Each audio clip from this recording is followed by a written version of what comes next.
would I choose pharma or not? Hello everyone, this is me Sonakshi Sharma, your friend. So, today I am here to tell you and clear your confusion related to pharma field. जैसे कि हम सभी को पता है कि जो अभी टाइम चल रहा है यहाँ पे काफ़ी बच्चों के 12th के एग्ज़ाम्स कंप्लीट हो रहे हैं और कुछ के चल रहे हैं, तो लोगों के दिमाग में काफ़ी कन्फ्यूज़न होती है एक फील्ड को लेके जो कि है फार्मा फील्ड, कि मुझे इस फील्ड में जाना चाहिए कि नहीं जाना चाहिए।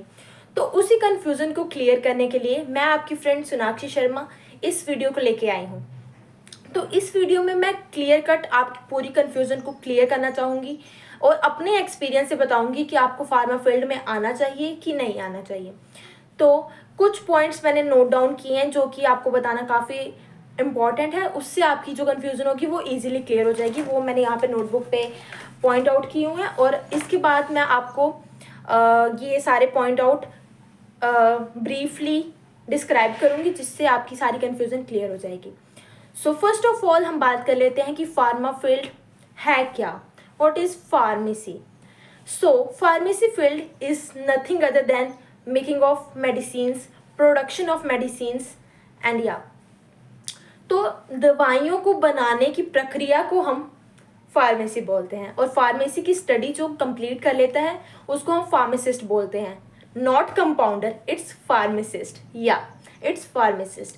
सो मतलब अगर किसी के भी मन में ये डाउट है कि मैं नॉन मेडिकल से हूँ या मैं मेडिकल से हूँ तो मैं फार्मेसी में जा सकता हूँ कि नहीं जा सकता हूँ, तो ये कन्फ्यूज़न मैं सबसे पहले आपकी क्लियर कर देती हूँ कि फार्मेसी में जाने के लिए आप अगर नॉन मेडिकल या फिर मेडिकल बैकग्राउंड से हो तो आप दोनों बैकग्राउंड वाले बच्चे फार्मेसी में जा सकते हो, जबकि मैं खुद मैथ बैकग्राउंड से थी।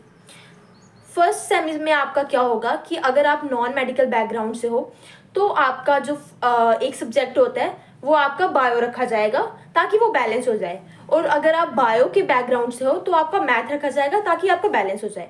तो दोनों को बैलेंस करने के लिए उनके जो सब्जेक्ट्स होते हैं वो इंटरचेंज होते हैं, मैथ का बायो, बायो का मैथ। तो ये हो गया आपकी फर्स्ट कन्फ्यूज़न। उसके बाद जो आपके पॉइंट्स हैं, मन में काफ़ी डाउट्स हैं कि मुझे फार्मेसी फील्ड में जाना चाहिए कि नहीं, कि मतलब आगे मेरे लिए ये बेनिफिशियल रहेगा कि नहीं, कि क्या मेरे को अच्छा सैलरी पैकेज मिलेगा स्टार्टिंग में कि नहीं, एंड ऑल डाउट। और साथ में आपका होता है एक काफ़ी कॉमन डाउट कि मुझे बी फार्म करना चाहिए कि डी फार्म करना चाहिए या फिर दोनों ही एक जैसे हैं। तो सबसे पहले मैं आपका ये वाला डाउट भी क्लियर कर देती हूँ। जो डी फार्म है वो सिर्फ 2 साल का कोर्स है और वो डिप्लोमा इन फार्मेसी होता है। फिर जो बी फार्म है जो कि मैं कर रही हूँ वो 4 साल का कोर्स होता है जो कि बैचलर इन फार्मेसी है। सो अगर आप डी फार्म करोगे तो भी आपको लाइसेंस मिलता है और बी फार्म करोगे तो भी आपको लाइसेंस मिलता है। बट अगर आप बी फार्म करोगे तो आप एक ग्रेजुएटेड स्टूडेंट कहलाओगे, और अगर आप सिर्फ डी फार्म करोगे तो आप एक डिप्लोमेटिक स्टूडेंट कहलाओगे, मतलब आपने जस्ट डिप्लोमा किया हुआ है। और अगर आपको फर्दर स्टडीज़ के लिए जाना है तो आपको बी फार्म ही करना मैंडेटरी है। अगर आपको एम फार्म करनी है, पीएचडी करनी है, रिसर्च में जाना है, इंडस्ट्री में जाना है, तो आपको बी फार्म ही फर्स्टली करना पड़ेगा, फिर उसके बाद आप आगे की फर्दर स्टडीज़ कर सकते हो। और अगर आपको टीचिंग फील्ड में जाना है तो भी आपको पहले बी फार्म करना पड़ेगा, उसके बाद एम फार्म करना पड़ेगा, उसके बाद आप टीचिंग फील्ड में जा सकते हो। तो अभी जो मैंने आपके ये पॉइंट सारे कन्फ्यूज़न जो मेरे को भी था 12th के बाद ये सारे लिस्ट आउट किए हैं और अपने एक्सपीरियंस के साथ मैं अभी आपको ये एक्सप्लेन करूँगी। तो सबसे पहले हम देख लेते हैं कि अगर हम बी फार्म में जाएंगे तो हमें क्या क्या एडवांटेजेस मिलेंगे, क्या क्या हमारे लिए अच्छी चीज़ें रहेंगी। So first of all you become a bridge between science and real patients. जो एक कह सकते हो एक मेन ब्रिज होता है जो एक पेशेंट को और एक डॉक्टर को जोड़ता है, उसका काम आप करोगे। फिर उसके बाद है मल्टीपल कैरियर पाथ्स। इसमें सिर्फ ये नहीं होता कि आप एक मेडिकल स्टोर खोल लोगे तो बस यही है फार्मासिस्ट का रोल, नहीं, ऐसा बिल्कुल नहीं है। अगर आपने फार्मेसी की है तो आप ड्रग इंस्पेक्टर जा सकते हो, फर्दर स्टडीज़ के लिए जा सकते हो, रिसर्च में जा सकते हो, टीचिंग फील्ड में जा सकते हो, और भी काफ़ी सारे ऑप्शंस हैं। उसके बाद है स्टेबल एंड ग्लोबल डिमांड। जैसे कि हमें पता है कि मेडिसिन्स तो दुनिया में थी पहले भी, आगे भी रहेंगी और अभी भी है, तो मेडिसिन्स का जो रोल है वो तो कभी ख़त्म नहीं होने वाला। तो इसका वही है स्टेबल एंड ग्लोबल डिमांड। फिर उसके बाद हम बात कर लेते हैं कि अगर कुछ बच्चों के दिमाग में होता है कि उनको बायोलॉजी और केमिस्ट्री दोनों के कॉम्बिनेशन को एक साथ पढ़ने में काफ़ी इंटरेस्ट होता है, तो उनके लिए pharmacy field is very good option. And फिर उसके बाद अगर आपका ये होता है कि अगर आपका नीट क्लियर नहीं हुआ, आपको MBBS डॉक्टर बनना था, बट आपके दिमाग में एक ख्वाहिश रह जाती है कि मैं मेडिकल फील्ड में ही जाना चाहती हूँ, तो उसके लिए आप फार्मेसी ज्वाइन कर सकते हैं। इसमें भी आपको सारी मेडिकल फील्ड की नॉलेज मिलेगी और सारा उसके बारे में बताया जाएगा। फिर उसके बाद हम अब इसके कुछ डिसएडवांटेजेस की भी बात कर लेते हैं, क्योंकि हर एक चीज़ के दो पहलू होते हैं, एडवांटेजेस एंड डिसएडवांटेजेस। तो now let's talk about disadvantages of pharma field. So अगर आपके दिमाग में है कि मुझे जस्ट ग्रेजुएशन करके या फिर जस्ट डिप्लोमा करके मुझे एक अच्छी सैलरी का ऑफर आ जाएगा, तो ऐसा बिल्कुल नहीं है, क्योंकि यहाँ पे बात होती है एक्सपीरियंस की। जितना आपको ज़्यादा एक्सपीरियंस होगा उतनी आपको ज़्यादा नॉलेज होगी मेडिसिन की, उतना आप ज़्यादा बेटर कर पाओगे और उस हिसाब से आपकी सैलरी इंक्रीज होती है। बट स्टार्टिंग में काफ़ी कम पैकेज होता है। मतलब अगर आपने जस्ट ग्रेजुएशन की है और आप चाहते हो कि मुझे 50,000 का पैकेज मिल जाएगा, तो ऐसा बिल्कुल नहीं है। आपको स्टार्टिंग में 20-25 हज़ार तक ही मिल सकता है, बट अगर आप फर्दर स्टडीज़ करते हो, फर्दर रिसर्च में जाते हो, फर्दर एक्सपीरियंस करते हो इंडस्ट्रीज़ में, फिर आपकी सैलरी इंक्रीज़ होती है।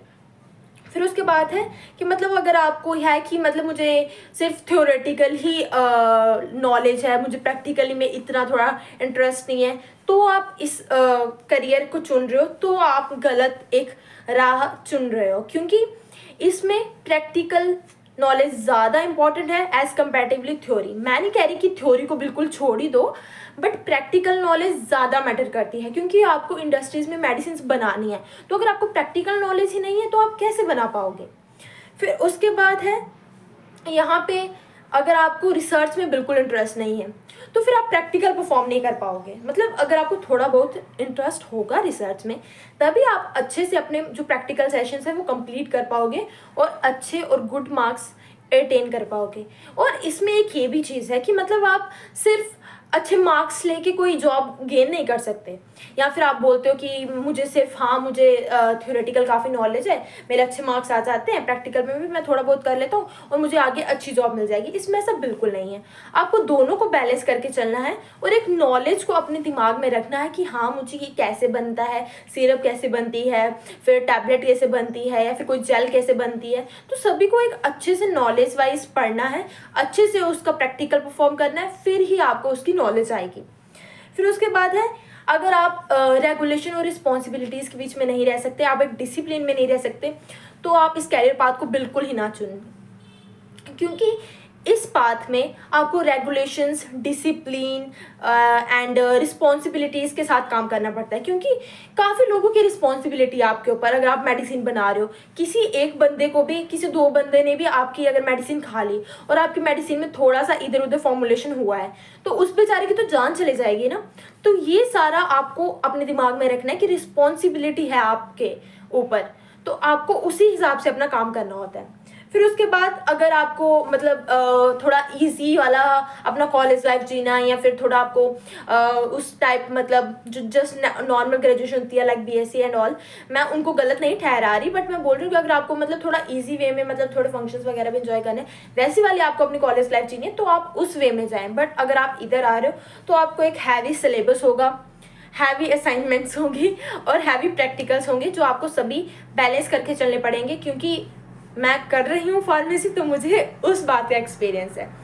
तो या that's it for today's video. अगर आपको कोई और कन्फ्यूज़न है, कोई और क्वेश्चन है रिलेटेड टू फार्मेसी, कोई भी दिमाग में क्वेरी है कि हाँ मतलब ये क्वेश्चन भी हो सकता था इसके रिलेटेड, तो आप कमेंट डाउन कीजिए, मैं ज़रूर उसको सॉल्व करने की कोशिश करूँगी। और यही था आज के लिए फार्मेसी फील्ड से related. So thank you for watching this video, hope you like it, and if you like, don't forget to subscribe and share this video to your friends who are also into these confusions. And yeah, thank you, bye bye.